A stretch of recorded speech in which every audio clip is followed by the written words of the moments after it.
हमारा देश ना ही सिविल सर्वेंट के बिना चलेगा और ना ही आर्मी ऑफिसर के बिना।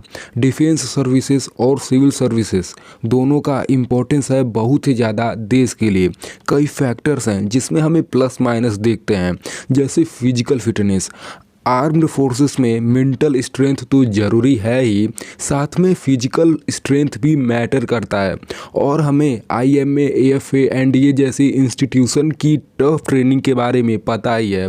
लेकिन सिविल सर्विसेज में फिजिकल फिटनेस उतना मैटर नहीं करता जितना डिफेंस सर्विसेज में करता है। एक और फैक्टर है in depth knowledge. In depth knowledge की हम बात करें तो सिविल सर्विसेज को क्रैक करने के लिए हमें एक्सट्रीम लेवल डेप्थ नॉलेज को प्रिजर्व करना होगा। लेकिन SSB इंटरव्यू तक पहुंचने के लिए बेसिक नॉलेज की ज़रूरत है, लेकिन उतना नहीं जितना UPSC इंटरव्यू के लिए होना चाहिए।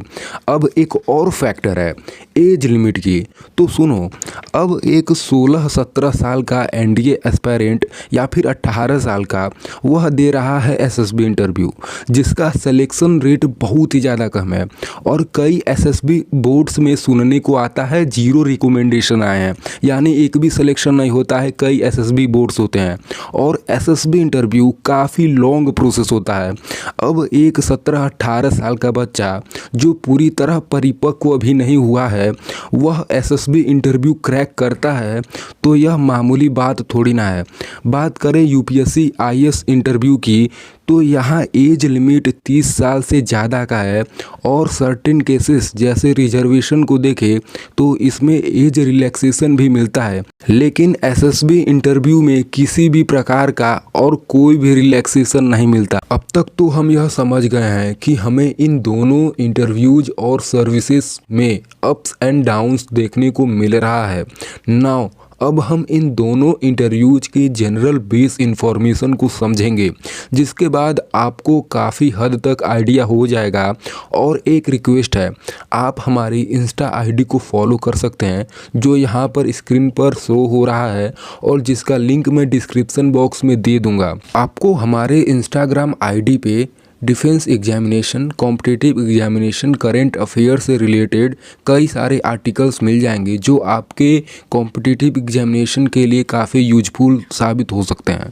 और एक इन्फॉर्मेशन, SSB इंटरव्यू और IAS इंटरव्यू क्वालिफाई करने के बाद आप भारत सरकार के ग्रुप A के ऑफिसर बनते हैं। गैजेटेड ऑफिसर्स होते हैं ये लोग और ग्रुप A के होते हैं, ठीक है। और हम एक सीरीज में चलेंगे। सबसे पहले SSB इंटरव्यू के इम्पोर्टेंट सभी जानकारी को देखेंगे, फिर हम IAS इंटरव्यू के सभी इन्फॉर्मेशंस को जानेंगे, ठीक है। एक छोटी सी इन्फॉर्मेशन मैं आपको बताना चाहूँगा। सबसे पहले, यदि आप आर्म्ड फोर्सेस की शॉर्ट सर्विस कमीशन या फिर परमानेंट सर्विस कमीशन को ज्वाइन करना चाहते हैं आर्मी, नेवी या फिर एयरफोर्स के लिए, तो उसके लिए आपको SSB इंटरव्यू देना ही होगा।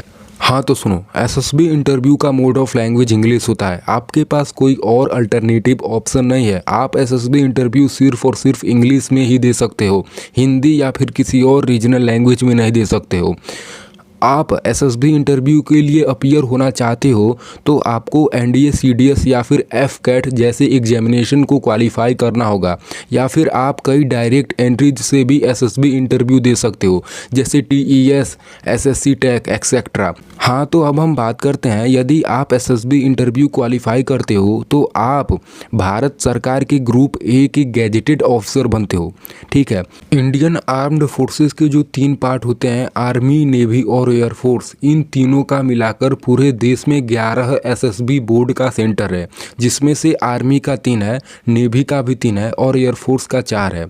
आपको पता होगा कि SSB इंटरव्यू 5 दिन का प्रोसेस है, मैं आपको बता चुका हूं। और SSB इंटरव्यू हर एक एंट्रीज के हिसाब से साल में 2 बार कराया जाता है।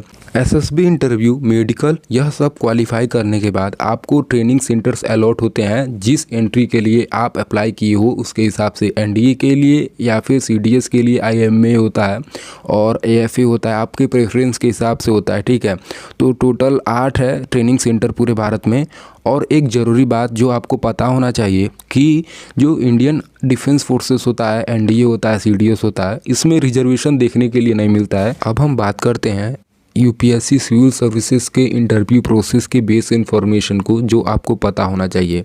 देखिए, इसके इंटरव्यू प्रोसेस को हम लोग कहते हैं पर्सनैलिटी टेस्ट, और जो यह पर्सनैलिटी टेस्ट होता है उसको क्वालिफाई करने के बाद टोटल 24 पोस्ट अलॉट होता है। अगर आपका रैंक अच्छा रहेगा, 100-150 के अंदर रहेगा, तो आपको आईएएस पोस्ट मिल सकता है। ठीक है, तो टोटल 24 पोस्ट होते हैं। आईएएस हो गया, आईपीएस हो गया, आईएफएस हो गया, आईआरएस हो गया, और भी कई पोस्ट होते हैं जो आपको कभी और बता दिया जाएगा, या फिर आप गूगल पे सर्च कर सकते हैं। ठीक है, तो मैंने आपको बताया कि इसे पर्सनैलिटी टेस्ट कहा जाता है, जो टोटल 275 मार्क्स का होता है। अब आपके दिमाग में सवाल आ रहा होगा कि इसका टाइम ड्यूरेशन क्या होता है। तो देखो, टाइम ड्यूरेशन कोई फिक्स नहीं है, इंटरव्यूअर्स पे डिपेंड करता है। ठीक है, लेकिन अप्रॉक्स हम कह सकते हैं कि 30 मिनट का इसका चलता है इंटरव्यू में जो आपसे क्वेश्चंस पूछा जाएगा वह प्री डिसाइडेड नहीं होता है। जो क्वेश्चंस आपसे पूछे जाएंगे वह आपके एप्लीकेशन फॉर्म में भरे गए डिटेल्स से लिया गया होता है। अब आपको पता होना चाहिए कि यह जो इंटरव्यू होता है इसका सेंटर दिल्ली में ही होता है, जो कि इसका एड्रेस है UPSC Delhi Dholpur house building. अब हम बात करते हैं कि एसएसबी इंटरव्यू और सीएससी पर्सनैलिटी टेस्ट को क्वालिफाई करने के लिए आप में क्या होना चाहिए।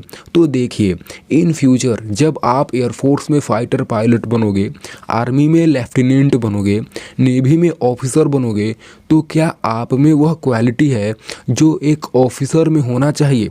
क्या आप में लीडरशिप है? क्या आप में सबको साथ लेकर चलने वाली क्वालिटी है? क्या आप में कन्वर्सेशन स्किल है जिससे आप अपने अंडर सोल्जर या फिर जूनियर ऑफिसर को गाइड कर पाओगे? कुल मिलाकर मैं यह कहना चाहता हूँ कि आप में ऑफिसर्स लाइक क्वालिटी ज़रूर होनी चाहिए।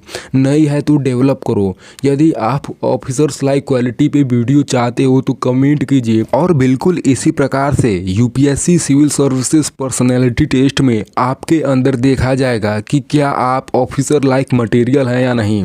क्या आप में वह क्षमता और काबिलियत है जिससे आप इस देश के एग्जीक्यूटिव को संभाल पाओगे या नहीं।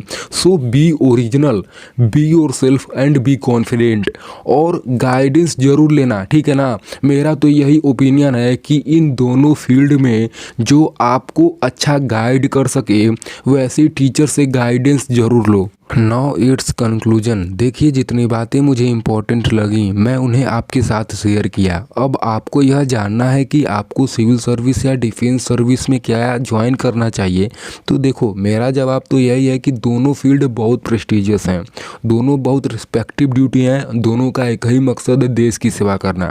डिफेंस सर्विस में थोड़ा ज़्यादा चैलेंजेस देखने को मिल सकता है आपको, इसकी लाइफ एक्स्ट्रा ऑर्डिनरी होती है और सिविलियन लाइफ से बहुत ही अलग होता है, और रेजिमेंटल लाइफ जीने का मौका मिलेगा आपको डिफेंस फोर्सेस में। और ऑब्वियसली डिफेंस फोर्सेस की जो ट्रेनिंग होती है वह टफ होती है, और मैं यही कहूँगा कि इट्स डिपेंड ऑन यू। आप जिस भी सर्विस को चाहें प्रेफर कर सकते हैं। According to me both are best. अगर आपको ऑफिसर्स लाइक क्वालिटी पे वीडियो चाहिए और एसएसबी इंटरव्यू के प्रोसेस पे वीडियो चाहिए, या फिर आपको यूपीएससी सीएससी पर्सनैलिटी टेस्ट यानी इंटरव्यू प्रोसेस जो होता है इस पे वीडियो चाहिए, तो आप मुझे इंस्टाग्राम पे डीएम कर सकते हैं। इंस्टाग्राम का लिंक मैं आपको डिस्क्रिप्शन बॉक्स में दे दूँगा। Thank you for watching this video.